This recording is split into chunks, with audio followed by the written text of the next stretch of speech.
Welcome to Gates of Transformation, a platform for transformational leaders, visionaries, and everyday people standing at the threshold of change. Greetings, viewers, and welcome again. Welcome again to Gates of Transformation. Thank you so much for joining me. Today, I am going to continue sharing more insights about the need for transformational leadership in the continent of Africa. And especially, I'll be focusing on foreign aid. Yes. As always, I want to thank you for your continued support. If you are new to this channel, you're new here, please plug in. And you can do so by simply subscribing to the channel, liking and commenting, sharing the channel with other people, and even taking it a step further to also visit our website. The link is below in the description, and browse for our resources, leadership and personal development resources, as well as the services that we offer. If we have some new subscribers in the house today, yay! Welcome to the family. I cannot forget to mention the relentless supporters who continue to like, comment, and share our content. I am super grateful to all of you. Thank you for your support. I cannot contain my excitement, people. I think you can hear it in my voice. I cannot contain my excitement. We are still on the series, The Pathway to a Transformed Africa. And the intriguing topic for today is foreign aid in the mirror. Yes. I hope you have been following the programs. And if you have missed any of the episodes or live broadcasts, I implore you to just visit the channel and get caught up. Yes, that's all it takes. Just click, visit the channel, and there you can enjoy all the past episodes and past broadcasts. Listen, if you are drawn to discussions about leadership, about transformation, nation building, Africa, and development, then Gates of Transformation is your hub. This is the place for such content, and welcome, by the way. Now, let's dig in. If you watch the last episode, you realize that I closed with a powerful wake-up call to all leaders in the African continent to wean their nations from the king's delicacies and create systems of governance that will give Africa back to the people and give back the steering wheel to its nations. Yes, we need to drive the matters, the affairs. Enough of being colonized. That era is over, is done with, and we have entered a new dawn, the dawn of freedom, real freedom. One of the most enticing delicacies that the neo-colonizers continue to offer African leaders is foreign aid. And that's what I want to talk about today. To give you the correct perspective, let me share with you the profound wisdom of a man called Achiford Matarino of the World Aid Foundation in Zimbabwe. This is what Matarino said. He shared 5 powerful strategies for advancing transformational leadership in Africa. I really liked what he wrote. Strategy number 1, according to Matarino, is that we need to invest in leadership development. And this development includes mentoring, coaching, and experiential learning opportunities that build leadership capacities and ethical values of our leaders.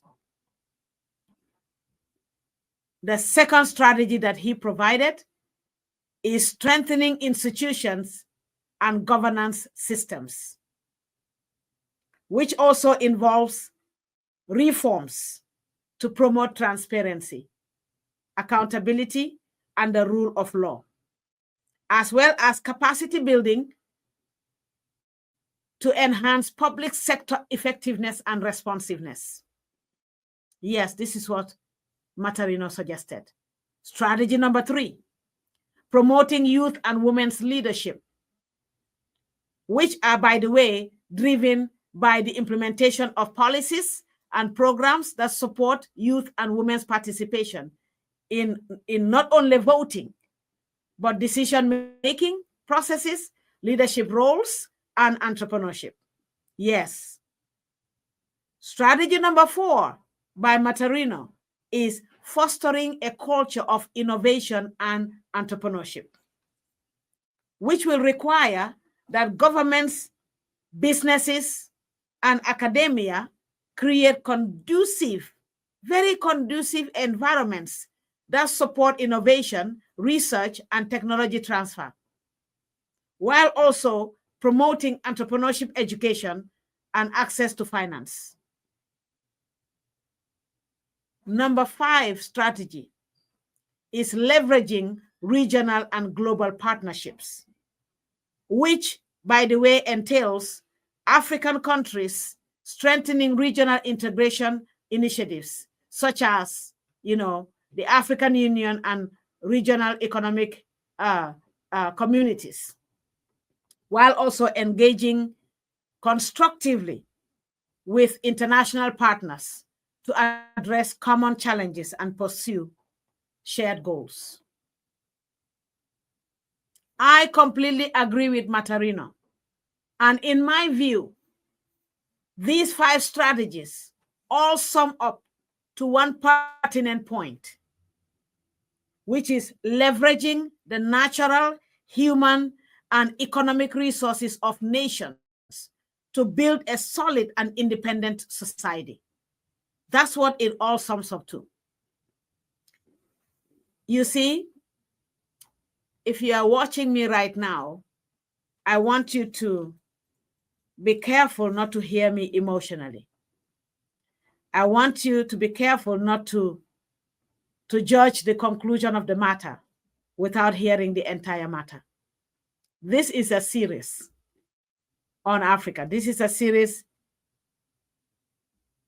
named The Pathway to a Transformed Africa. And in each episode, I'm bringing an element of what is needed or what needs to be changed or what needs to be adjusted or what needs to be critically evaluated, what needs to be executed for Africa to experience transformation. So don't judge the matter without hearing the entire matter. You see, as a leader and a partner in the work of development, I am not against nations receiving foreign aid. Aid has value in the African continent because aid can actually facilitate economic transformation of the continent and even her people. However, what was supposed to uplift has somewhat become the bait to lure the people into despair. That is why I'm talking about it. I'm not talking about it from the perspective that aid is completely bad and we shouldn't even accept aid. That's not what I'm saying. Aid is needed. Aid is important. However, we need to rethink and we need to evaluate, because what was intended to uplift the people of Africa has somewhat become the bait that is luring the people of Africa into total despair. That's why we need to look at it. I was very much blown away by the wealth of knowledge and clarity drawn from Greg Mill's book. Greg Mill wrote a book titled Expensive Poverty: Why Aid Fails and How It Can Work. That's a very important book. I would invite you to read it I did read it. I've actually scrolled through and read, and I was so inspired, so educated. It's an eye-opener. The book is titled Expensive Poverty: Why Aid Fails and How It Can Work.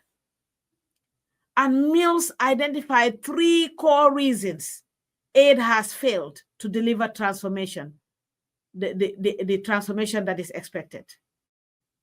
3 core reasons why aid fails. Number 1, Mills cited state or leadership weakness, which is partly a result of the historical colonial legacy. Here we go again. I talked about colonialism, the after effects. Maybe you did not believe me. Maybe you doubted. Maybe you wondered why I'm bringing up colonialism. We are not in that era anymore. There we go. Mills is echoing my voice. Mills says that state or leadership weakness, which is partly a result of the historical colonial legacy.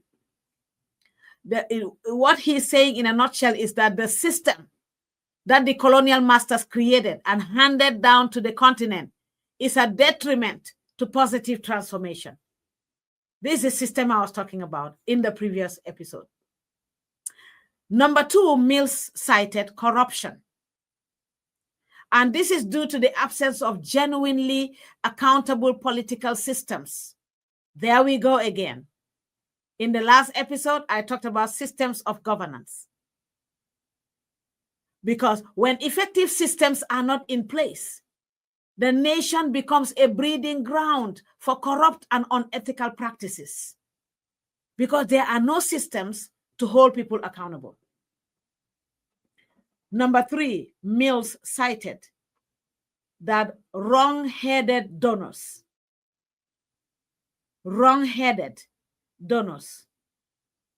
that think they know best or are only interested in some short-term impact. What he's saying, what I understood from what he said, is that they design and fund programs that yield the results that they are looking for, not necessarily what the people need to experience transformation. That's what he's talking about. That's what I got from what he said. These 3 reasons are the power behind the failure of aid, the failure of aid delivering transformation in Africa. I want you to please hear me out. I personally believe that foreign aid is valuable if it is used for the purposes of development. However, to some extent, foreign aid has further corrupted and destroyed many nations by perpetuating a culture of dependence and deepening the leaders' and citizens' appetites for greed. This is why I'm talking about it. If foreign aid is utilized effectively, foreign aid can help nations to get on their feet. Yes, that's how important and powerful it is if utilized effectively. For instance, I want to remind you again of what I stated in a past episode. Rwanda and many other African countries have utilized aid to build or rebuild their societies. However, for Africa to be transformed, nations and their leaders need to take a deep look at the detrimental side effects of foreign aid. And it's about time we create a sustainable plan in the event donors cease to provide aid. That day is coming, Africa. That day is coming when funding and aid will not come in like it is now. That day is coming. Look around you right now in the African continent.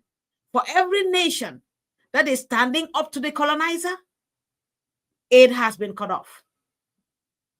So there is coming a time that the only way a nation will receive aid is for the leader to continue to bow to the colonizer.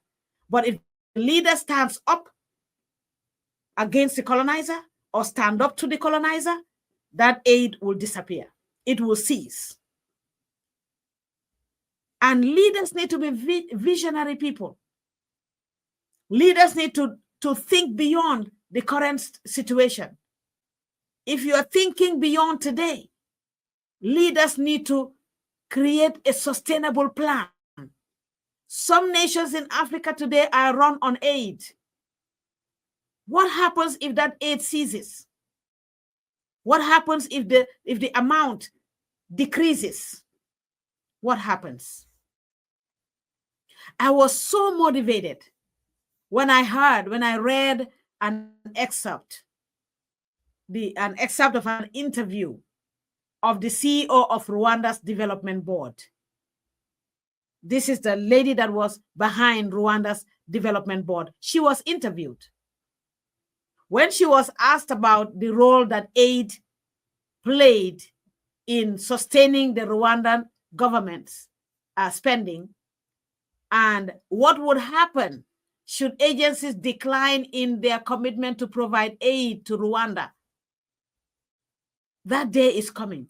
When she was asked this question, her reply put a smile in my heart.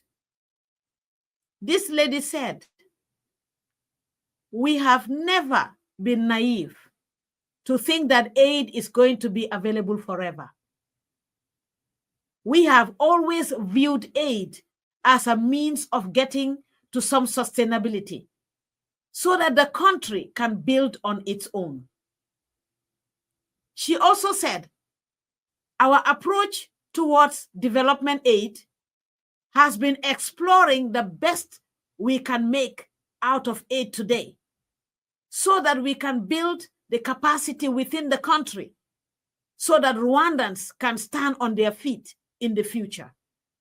This is a visionary leader. She is right. This is it. She hit the nail right on the head. Aid is supposed to be a temporary bandage, not a permanent clutch. I don't know who's listening to me, but if you are that leader in the nation, in your nation, that is behind the aid and pushing it, let me tell you, aid is supposed to be just a temporary band-aid. Aid was never intended to be a permanent clutch. This is why I'm talking about it, because I see what was meant to be an emergency response being a daily bread. And that in itself is a cause for concern. Let me take you back a few steps. Do you remember the slavery story I shared in the first episode in this series? I will echo again. Control is a system of governance and rulership. Control is a system of governance and rulership. And the system of control is empowered by the culture of dependence, where the colonized will always believe that they cannot survive without the colonizer's help and support. Yes, that is what happened in the wilderness journey. The people wanted deliverance, but they were not ready to pay the costly price of freedom. They left the land of Egypt, the land of slavery, but they were not disconnected from the system of control that slavery breeds. At some point, they even told their leader, "Is it that there are no graves in Egypt? That's why you brought us out to die in the wilderness?" This is a slave mentality, because the truth is that if they died in Egypt, none of them will be buried in the graves of the Egyptians, because they were slaves. And back in those days, slaves were separated. They lived in their own land. They lived in their own space. They would not have been buried in the graves of the Egyptians. But they were crying because there was a system that was created in their minds that you cannot eat or drink or survive without us, the slave masters.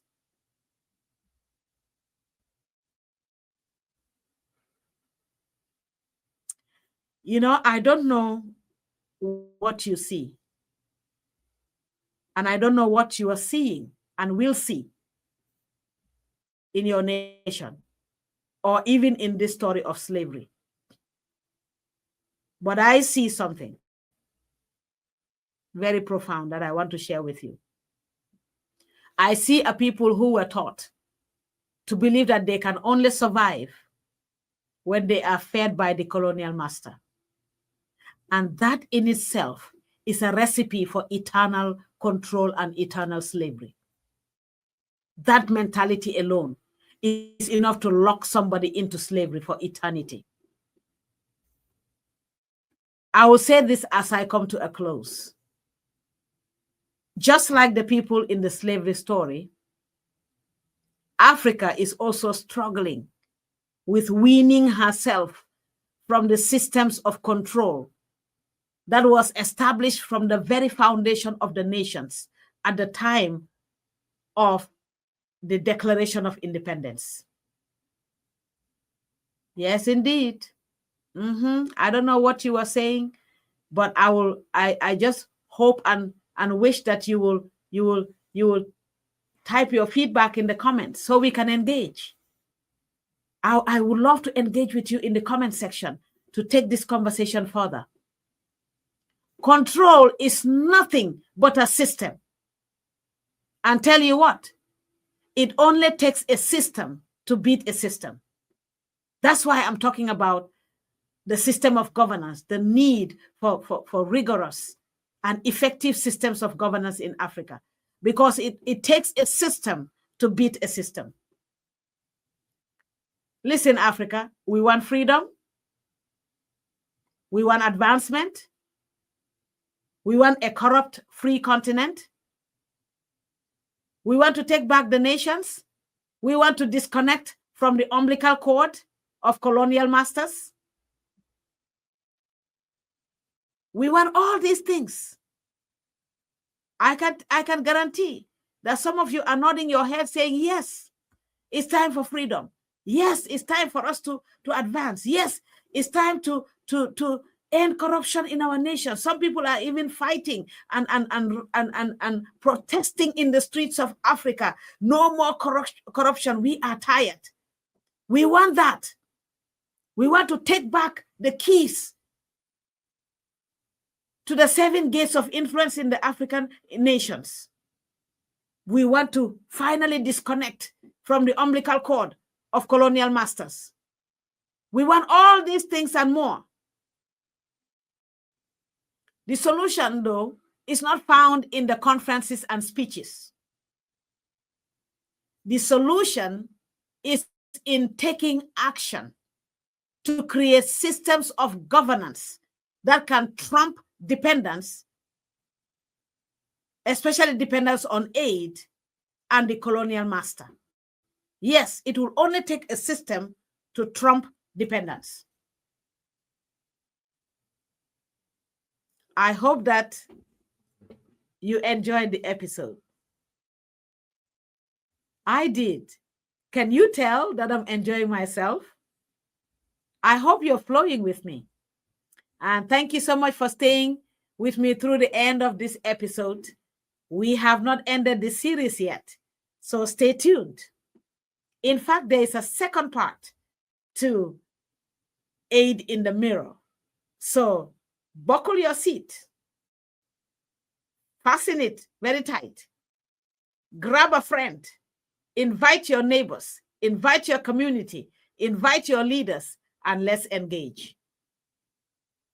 For now, I implore you not to leave this channel without clicking the links in the description below. There, you will find the link to our website where you can access our resources and take advantage of our services. And don't forget to like, comment, and share the video and even the channel with others. Thank you so much for joining me today. I am Margaret Ellis, and see you soon.